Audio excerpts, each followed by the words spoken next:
এই ঈদে প্রথমে নাই, ঠিক আছে। খুব ভালো ছিল এবং সাদা বর্ডার মানুষ ছিল।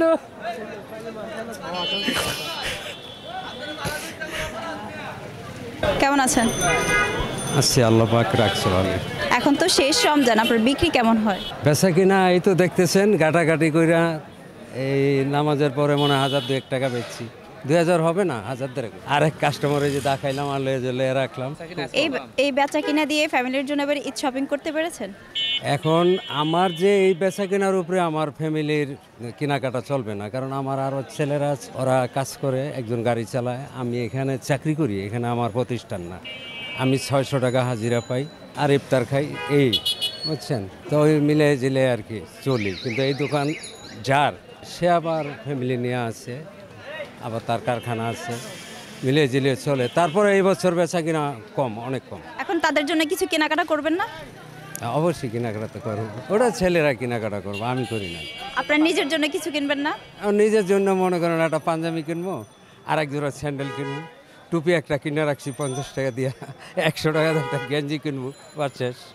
মানে এত অল্প টাকা, আর তাদের জন্য কত টাকা হিসাব করে রাখছেন? যে ওদেরটা আমি কোনো হিসাব করি নাই, ছেলেগুলো বড় তো, এক ছেলে বিয়ের লাগে আর 3 ছেলে বিয়ে করছে, মেয়ে নাই, তারাই কিনবো।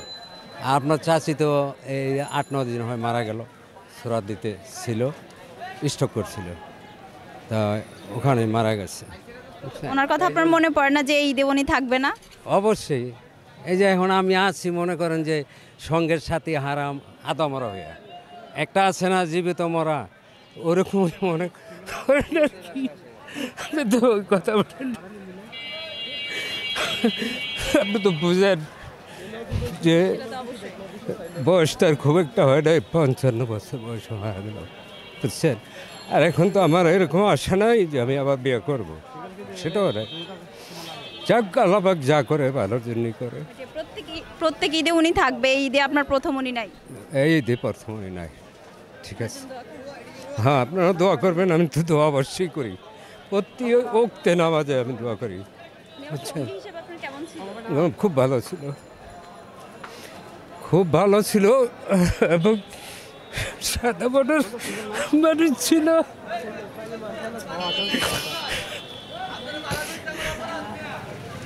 কান্না করবেন না, আল্লাহ আল্লাহ ভরসা, ওনার জন্য দোয়া করেন।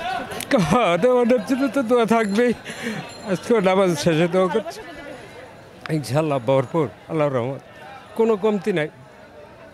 মানে উনি সঙ্গী হিসাবে আপনার কেমন ছিল, কতটুকু ভালোবাসতো আপনাকে? আমাকে অনেক ভালোবাসতো, এটা সত্য।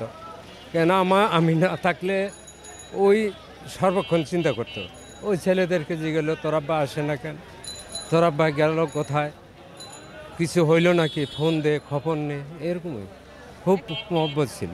এখন তার কেউ জিজ্ঞেস করবে না যে সে কোথায়? হ্যাঁ, এখন ওই যে ছেলের বউরা আছে, ওরাও ভালো, 3টা ছেলের বউ আছে, সবাই আমাকে ভালো জানে। কিন্তু ওয়াইফ তো ওয়াইফই, এর তুলনা কি হয়? এক হইলো সর্বপ্রথম মা, তারপরে হইলো বোন, তারপরে হইলো ওয়াইফ, আমার হিসাব যেটা। এখনও আমার বোন আছে, আমার বড় বোন, গেলে ছোট ভাইকে আগে যেরকম দেখছে এখনও তেমনই দেখে। আপনি বাড়ি যাবেন না? না, আমার ফ্যামিলি ঢাকায়, আমার বাড়ি তো বিক্রমপুরে, ওটা ভেঙে গেছে নদীতে, এখন আবার চর জাগছে।